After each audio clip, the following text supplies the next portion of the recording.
দিই হাজব্যান্ডকে লাঞ্চ বক্সে। তো চলো তোমাদের সঙ্গে আজকে ওই টিফিনটাই মানে শেয়ার করি। তো এখানে দেখতেই পেলে আমি সাদা তেলের সঙ্গে অর্ধেক সাদা তেল আর অর্ধেক ঘি দিয়ে আর কটা গোলমরিচ দিয়ে তেলের ওপরে তারপরে দিয়ে দিয়েছি কাজু বাদাম। তোমরা চাইলে পুরোটাই ঘি দিয়ে করতে পারো আর পুরোটাই সাদা তেল দিয়ে করতে পারো, আমি অর্ধেক অর্ধেক দিয়েই করি। তো কাজু বাদামটা একটু ভাজা ভাজা হয়ে গেলে তারপরে আমি দিয়ে দিয়েছি টমেটো, দুটো টমেটো দিয়েছি এখানে, আর দিয়েছি কিছু গাজর কেটে। তোমরা চাইলে এখানে বিনসও দিতে পারো, ক্যাপসিকাম দিতে পারো, ফুলকপি, যে যেরকম সবজি ভালো খায় না সব কটাই দিতে পারে। আমার কাছে শুধু গাজরে ছিল, আলুটার দিলাম না, শুধু গাজরটাই দিয়েছি। তার উপরে একটু নুন দিয়ে তারপরে ভালো করে একটু ভেজে নিলাম।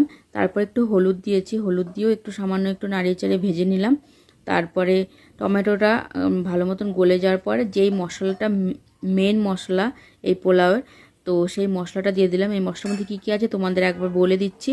এর মধ্যে আছে মৌরি, একটু রসুন, আদা, 2 টুকরো দারচিনি, 2টো এলাচ, আর আছে কাঁচা লঙ্কা আর ধনে পাতা।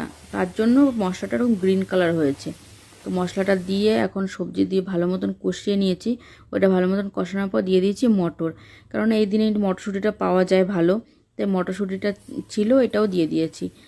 আর এখানে তারপরে আমি যেই আমরা নর্মাল যে ডেলি যেই চালটা দিয়ে ভাত খাই সেই চালই আমি দিয়ে আজকে করছি এটা।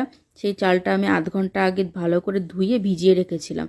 তো সেটাও ভিজিয়ে রাখার পর সেই মশলাটার মধ্যে এখন চালটা দিয়ে 2-3 মিনিটের মতন ভালো করে চালটাও এখন ভেজে নেব।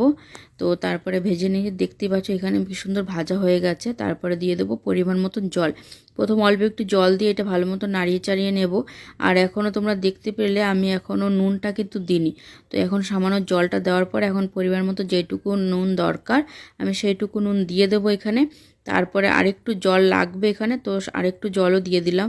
তো এখন ভালো করে এটা নাড়িয়ে চাড়িয়ে নিয়ে তারপরে একবার ফুটে আসা পর্যন্ত ওইটাকে ভালো করে ফুটতে দেবো। তারপরে যেই দেখবো একটু ফুটে এসছে জলটা, তারপরে আমি ঢাকা দিয়ে এই 10-15 মিনিটের মতো রেখে দেবো মিডিয়াম ফ্লেমে গ্যাসটা। ওইটা আস্তে আস্তে হতে থাকবে। তো এখানে দেখতে পাচ্ছ পুরো আমার হয়ে গেছে পোলাওটা, আর খুবই দারুণ টেস্ট হয় খেতে, আর আমাদের দুজনেরই তো খুবই পছন্দ। তো ওইটা রেখে 2-3 মিনিট রেখে দিয়েছিলাম গ্যাসটা বন্ধ করে ঢাকা দিয়ে। তারপরে এখন তোমাদের দেখিয়ে দিই কী সুন্দর ঝরঝরা হয়েছে, দেখতেই পাচ্ছ এটা পোলাওটা। আর এটা হাজব্যান্ডেরও খুবই পছন্দ, তার জন্য আরও এটা বানিয়ে দিই শর্টকাটে, যেদিন রান্নাবান্না করতে ইচ্ছা করে না। আর খুবই অল্প সময় দেখতে পেলে হয়ে যায় এটা, আর বেশি কিছু করতে হলে শুধু মশলাটা একটু মানে টাইম লাগে। আর এখানে তার সঙ্গে দিয়ে দিচ্ছি রায়তা, শসা কেটেছি, তার মধ্যে পেঁয়াজটা খায় না তো পেঁয়াজটা দিইনি, কাঁচা পেঁয়াজ, শুধু শসা দিয়ে দই দিয়ে আর একটা ডিম সিদ্ধ